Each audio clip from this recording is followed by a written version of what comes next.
За сайн байцгаана уу. Өнөөдөр та бүхэндээ арьс ашилгааны бүтээгдэхүүний үр дүн нэмэгдүүлэх аргын талаар мэдээлэл хуваалцж байна. Хөгжлийн эсрэг үнэтэй тоос ийдэлс түрхээд ч үр дүн гарахгүй байгаа бол бүтээгдэхүүнтэй биш, харин тэдгээрийг хэрэглэж буй арга барилдаа өөрчлөлт оруулах шаардлагатай байдаг. Хөгшил гэдэг нь эцсийн дүндээ чигээ алдаж байгаа байдал бөгөөд хэрвээ та өдөр бүр арьсаа сайтар чийгшүүлж байвал хөгшлийн явцыг удаашруулж чадна.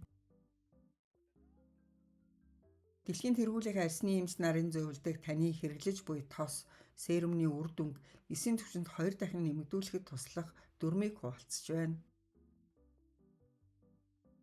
Үүнд нэгдүгээрт нь үйл ажиллагааг чийгтэй байх үед арьсан дээрээ түрхэх.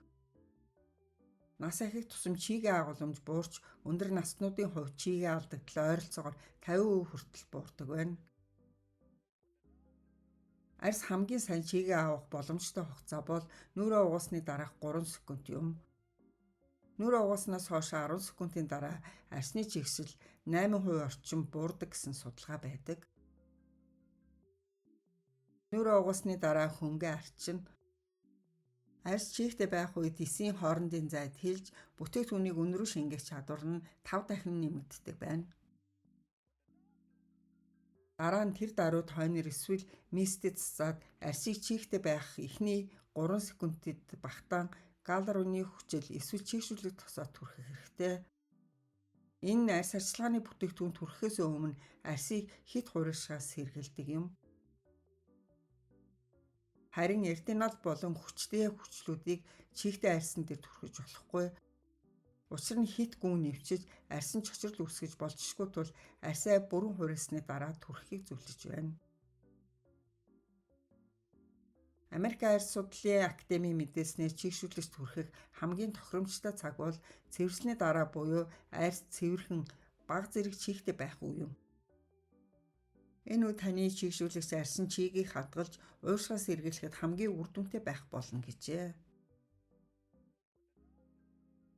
Галлеруны хүчил болон чийгшүүлэгчүүд нь орчны болон арьсны өнгийн хэсэгт байгаа усыг өөртөө татаж ажилтдаг тул чийгтэй суурин дээр түрхэх нь үр дүн хэд дахин өсгдөг болохыг тайлбарласан байдаг. Нүүрний чийгшүүлэгчийн чийглэг эрүүл арьсан зориулсан арьс арчилгааны хамгийн чухал алхмуудын нэг юм. Нүүрээ чийгшүүлэх нь зөвхөн сайхан мэдрэмж төрүүлэхээс гадна арьсны эрүүл мэнд, гадаа төрхийг удаан хугацаанд хадгалахад тусалдаг.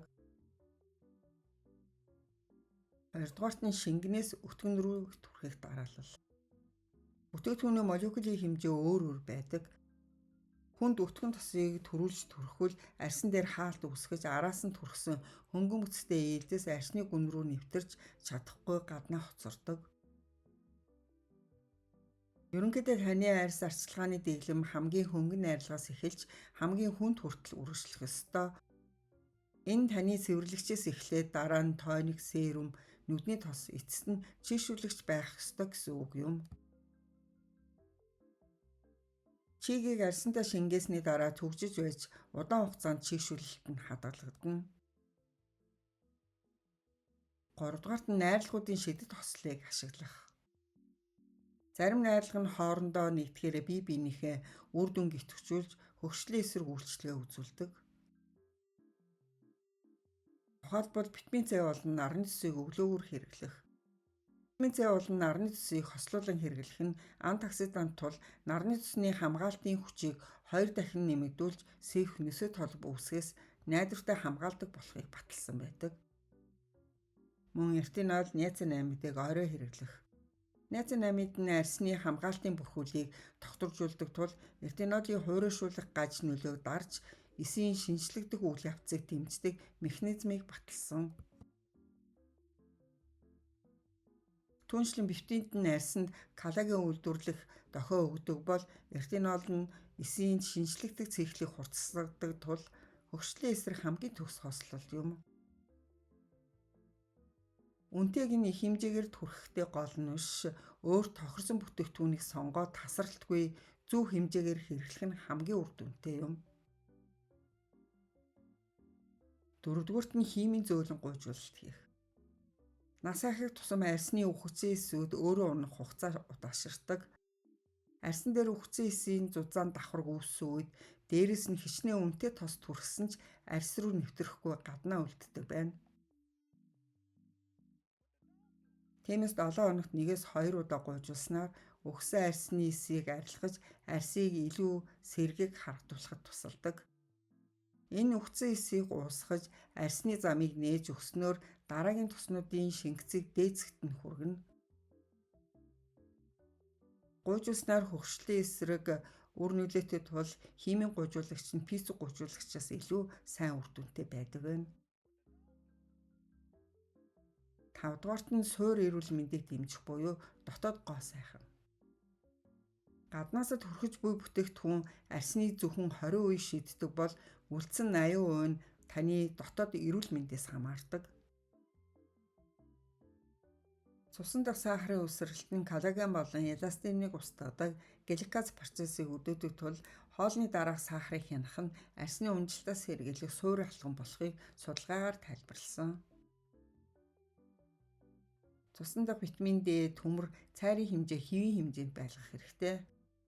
Түүнчлэн гидсний микробиомоо дэмжих.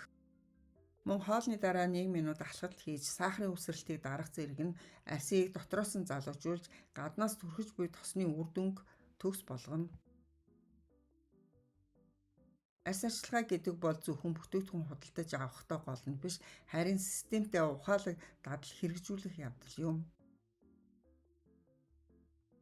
Арс хуурайшгаас сэргийлэхийн тулд нүрээ угаасны дараа унтахын өмнө тос, маск зэрэг шийшүүлэгч бүтээгдэхүүнийг тогтмол хэрэглэж байхыг зөвлөж байна. Арсаа залуу байлгах нууц, шийшүүлтийг хурдан хийх явдал юм. Тууштай хэрэглэвэл үр дүн мэдрэх болно. Анхаарал сонсон та бүхэндээ баярлалаа.